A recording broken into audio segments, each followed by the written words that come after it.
আজকে পবিত্র ঈদ-ই মিলাদুন্নবী, হযরত মুহাম্মদ সাল্লাল্লাহু আলাইহি সাল্লামের জন্মদিন। আজকের এই দিনকে নিয়ে মুসলমানদের মধ্যে নানান জনের নানান মতামত। বিশেষ করে হুজুরদের ক্ষেত্রে এক একজনের এক এক মতামত। কেউ বলতেছে বছরে হচ্ছে দুইটা ঈদ, ঈদুল ফিতর এবং ঈদুল আজহা। আবার কেউ বলতেছে তিনটা ঈদ।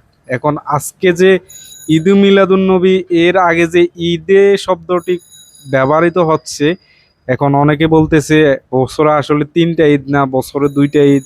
আবার কেউ বলতেছে তিনটা ঈদ। আসলে আমরা যারা সাধারণ মানুষজন আছি, আসলে এক একজনের এক এক মতামতে হুজুরদের মধ্যে আমরা এসব বিষয়ে হিমশিম খেয়ে যা আসলে ঈদকে আসলে দুইটা নাকি তিনটা, বা ঈদু মিলাদুন্নবী, এখানে ঈদ শব্দটা কেন লাগানো হয়েছে। আমরা একটা বিষয় সহজে বুঝি যে আজকে আমাদের হযরত মুহাম্মদ সাল্লাল্লাহু আলাইহি সাল্লাম বিশ্ব নবীর জন্মদিন। তিনি এই দিনে পৃথিবীতে এসেছেন। হযরত মুহাম্মদ সাল্লাল্লাহু আলাইহি সাল্লামের জন্মদিনকে ঘিরে বাংলাদেশে বিভিন্ন জায়গায় বিভিন্ন রকমের উৎসবমুখর পরিবেশ চলতেছে। বিশেষ করে ধরেন হুজুরদের মধ্যে তারা আনন্দ মিছিল করতেছে, কেউ কেউ দোয়া ও মিলাদের আয়োজন করতেছে।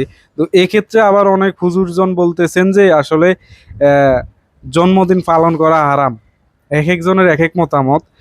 কেউ কেউ বলতেছেন আসলে জন্মদিন পালন করা হারাম, আবার কেউ কেউ বলতেছেন হযরত মুহাম্মদ সাল্লাল্লাহু আলাইহি সাল্লামের জন্মদিন পালন করতেই পারে। অনেকে আবার বলতেছেন হযরত মুহাম্মদ সাল্লাল্লাহু আলাইহি সাল্লামের জন্মদিন পালন করলে কোনো সমস্যা না, কিন্তু আমাদের জন্মদিন পালন করলে সমস্যা, হারাম, ওইটা সেইটা। এক একজনের এক এক মতামত। তো সেক্ষেত্রে সাধারণ মানুষ আসলে কোনটা মেনে নেবে, কোনটা গ্রহণ করবে, বা কোনটা জানবে? ঈদ ই মিলাদুন্নবী নিয়ে আপনার কি মতামত, বা আপনি কি জানেন, বা কোনটা উচিত কোনটা অনুচিত? অবশ্যই এই ভিডিওর কমেন্টে জানিয়ে দিতে ভুলবেন না।